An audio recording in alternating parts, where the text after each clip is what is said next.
అందరికీ హాయ్ అండి. ముఖ్యంగా జన సైనికులకి, వీర మహిళలకి నాదొక చిన్న విన్నపం అండి.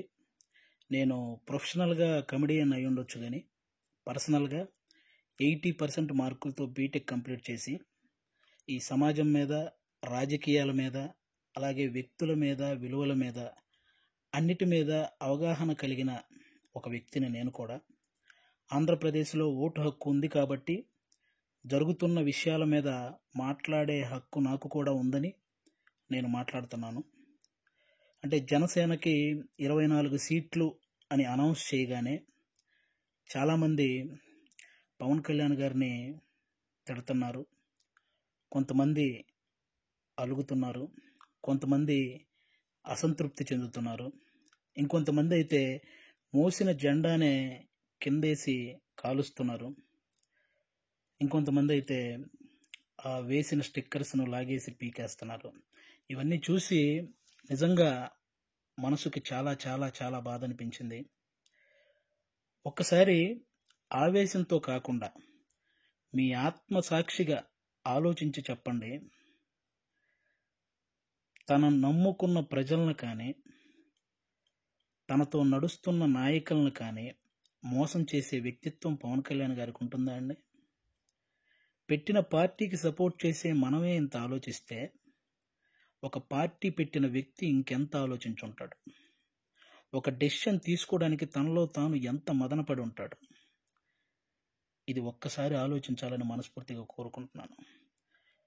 10 సంవత్సరాలుగా ఎటువంటి అవినీతి చేయకుండా తన సొంత కష్టార్జితంతో పార్టీని నడుపుతున్న గొప్ప నాయకుడు పవన్ కళ్యాణ్ గారు. అలాంటి వ్యక్తి గురించి మన శత్రువులు మాట్లాడినట్టు మనం కూడా మాట్లాడితే నిజంగా బాధ అనిపించిందండి. అంటే 24 సీట్లు ఏంటి, అదేంటి, ఇదేంటి అని 2019లో కనీసం ఆయన్ను కూడా గెలిపించుకోలేని మనం అదేంటి, ఇదేంటి అని అడిగే హక్కు నిజంగా మనకు ఉందంటారా? అరే, చిన్న పరీక్ష ఫెయిల్ అయితేనే ఇంట్లో నుంచి ఒక 10 రోజులు బయటికి రాము. అలాంటిది ఇంత పెద్ద ప్రజా సంగ్రామంలో 2 చోట్ల ఓడిపోయి కూడా రెండో రోజే సమస్య అనగానే పరిగెత్తుకుంటూ వెళ్ళి ఆ సమస్యను సాల్వ్ చేసిన గొప్ప మనసు పవన్ కళ్యాణ్ గారిది. తన పిల్లల కోసం బ్యాంకులో దాచిన డబ్బును కూడా తీసి కౌలు రైతుల కష్టాలు తీర్చిన పవన్ కళ్యాణ్ గారి గురించా మనం ఇలాంటివన్నీ మాట్లాడేది. ఎన్నో సమస్యల మీద ఎంతోమందికి ఎన్నో రకాలుగా సహాయం చేసిన వ్యక్తిత్వం. రోజుకు 2 కోట్లు తీసుకునే ఒక స్టార్ హీరో సంపాదించిందంతా సహాయ కార్యక్రమాలకే పెట్టేసి ఆల్మోస్ట్ అప్పు చేసి మరీ ఒక పార్టీని నడుపుతున్నాడని మీలో ఎంతమందికి తెలుసు? అలాంటి పవన్ కళ్యాణ్ గారి గురించి మనం ఎలా పడితే అలా మాట్లాడేస్తున్నాం. దేశంలో ఇన్ని రాజకీయ పార్టీలు ఉన్నాయి, ఇంతమంది రాజకీయ నాయకులు ఉన్నారు. ఎవరైనా సరే మేము అధికారంలోకి వస్తే అది చేస్తాం, ఇది చేస్తాం అనేవాళ్లే కానీ ప్రతిపక్షంలో ఉండగా ఏనాడైనా వాళ్ళ జేబులో నుంచి 1 రూపాయి తీసి ఎవరికైనా సహాయం చేశారా? అలా సహాయం చేసిన ఏకైక రాజకీయ నాయకుడు పవన్ కళ్యాణ్ గారు. అలాంటి వ్యక్తిని పట్టుకొని మనం కులాన్ని తాకట్టు పెట్టాడు, పార్టీని తాకట్టు పెట్టాడు, ప్యాకేజ్ తీసుకున్నాడు అని చాలా ఈజీగా అనేస్తున్నాం. అమ్మలాంటి కులాన్ని, పార్టీని తాకట్టు పెట్టే వ్యక్తే పవన్ కళ్యాణ్ గారు. డబ్బుకు అమ్ముడుపోతాడా?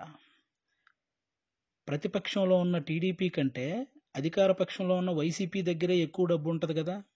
మరి అమ్ముడుపోయే వ్యక్తి అయితే వాళ్ళే కొనుక్కోవచ్చు కదా. ఎందుకండి ఈ మాటలు? పవన్ కళ్యాణ్ గారు ప్రజలు పంచే ప్రేమకు బానిస కానీ నాయకులు పంచే డబ్బుకి ఎప్పటికీ బానిస కాడు, అవ్వడు. అభిమానించటం అంటే మనకు అనుకూలంగా ఉన్నప్పుడు జై కొట్టడం, అనుకూలంగా లేనప్పుడు బాయ్ చెప్పడం కాదండి. ఒక నాయకుడు ఎలాంటి డెసిషన్ తీసుకున్నా దానికి కట్టుబడి ఉండటాన్నే అభిమానించటం అంటారు. అదే నిజమైన అభిమానం అంటారు. అలా ఉండగలగాలి. ఎవరో రెచ్చగొట్టే మాటలు, మన మీద కావాలని చూపించే జాలికి వాటిని చూసి మన నాయకుడిని మనమే ఎప్పుడూ తక్కువ చేసి మాట్లాడకూడదు. అలాగే టీడీపీ కార్యకర్తలకు కూడా నా నుంచి ఒక చిన్న విన్నపం అండి. 2014లో ఒక్క సీటు కూడా ఆశించకుండా పూర్తి మద్దతు చంద్రబాబు నాయుడు గారికి ప్రకటించారు. ఆ త్యాగాన్ని గుర్తించాలని మనస్ఫూర్తిగా కోరుకుంటున్నాను. అలాగే 2023లో 14 సంవత్సరాలు ముఖ్యమంత్రిగా చేసిన ఒక వ్యక్తిని, పేద కుటుంబాల్లో ఎంతోమంది పేద విద్యార్థులు వాళ్ళు ఐటీ జాబ్ చేయొచ్చు, అమెరికాలోకి వెళ్ళి సెటిల్ అవ్వచ్చు అని ఈ ఐటీని తెలుగు రాష్ట్రాల్లో ప్రతి ఒక్కరికి పరిచయం చేసినటువంటి చంద్రబాబు నాయుడు గారు లాంటి వ్యక్తి ఒక 70 ఏళ్ల పైబడిన వ్యక్తిని జైల్లో పెడితే నిజంగా చాలామందికి బాధ అనిపించింది. అలాగే పవన్ కళ్యాణ్ గారు అక్కడికి వెళ్ళి కలవడం జరిగింది. పొత్తు అనేది పెద్ద సభలు పెట్టి ఆడంబరంగా చేసుకోవచ్చు, కానీ అలాంటి ఆడంబరాలు కోరుకోలేదు. అక్కడ కష్టాన్ని చూశాడు. ఆ జైలు ముందుకొచ్చి అక్కడే పొత్తును ప్రకటించాడు. ప్రకటించిన వెంటనే జన సైనికులందరికీ ఏం చూసించాడో తెలుసా? అవసరంలో మనం ఆదుకున్నాం కాబట్టి అనవసరంగా టీడీపీని ఎవరైనా తక్కువగా మాట్లాడడం కానీ, తప్పుగా మాట్లాడడం కానీ చేయొద్దని జన సైనికులందరికీ సూచించారు. ఒక సభలో మనం మాట్లాడేటప్పుడు జనసేన టీడీపీ అని సంబోధిద్దాం, వాళ్ళు మాట్లాడేటప్పుడు టీడీపీ జనసేన అని సంబోధిస్తారు అని కూడా చెప్పి కార్యకర్తల్లో ఒక ఉత్సాహాన్ని నింపారనమాట. అంటే ఒక పొత్తు ధర్మాన్ని ఇంతకంటే నిజాయితీగా పాటించే వ్యక్తి ఎవరైనా ఉంటారా? ఎక్కువ సీట్లు తీసుకొని ఇన్నే గెలిచాడా అనిపించుకోవటం కంటే తక్కువ సీట్లు తీసుకొని అన్నీ గెలిచాడు అనిపించుకోవటం కరెక్ట్ అని భావించి 24 సీట్లకే పరిమితం అయ్యారు. కాబట్టి టీడీపీ కార్యకర్తలందరికీ రేపొద్దున ఆ 24 చోట్ల టీడీపీ కార్యకర్తల ఓటు ట్రాన్స్ఫర్ ఖచ్చితంగా జనసేనకు జరగాలి.